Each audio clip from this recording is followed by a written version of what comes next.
how to send high quality media, whether images or video, in WhatsApp. Hello everybody, welcome back to my channel How to Apps. This is me, Bipin Basnath, and today I'll guide you on how you can send a high quality media, or how you can send images or videos on high quality or HD quality in WhatsApp chat.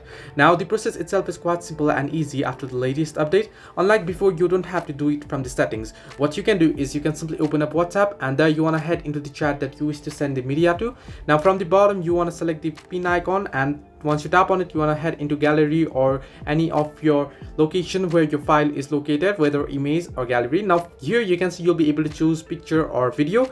What you have to keep in mind is you'll have to select a picture or a video that is on HD resolution. Now if I just select a particular picture here, I'll just select this particular picture from Facebook, and here you can see at the top of the screen you can see HD option, but if I tap on it, it says cannot set to HD. This media is not in HD resolution. So you want to make sure that the media that you want to send is on HD resolution on your device. Now here if I just select another picture that is on HD resolution, if you tap on it, you can see HD option again. If you tap on it here, it'll give you two different options to choose standard quality or HD quality. Simply tap on HD quality option, and then you can see photo set to HD quality, and you can send it on HD quality. Similarly, if you wish to send video, you want to select the HD quality video from your gallery, and then what you want to do is you want to select the particular video, and once you select the video, you want to tap on HD option at the top of the screen, and once you tap on HD, you want to tap on HD quality option, and then simply tap on send, and it'll be sent. So this way you can send media in high quality in WhatsApp. Hope this helped you. Do like and subscribe, and do not forget to leave a comment down below if you have any further issues.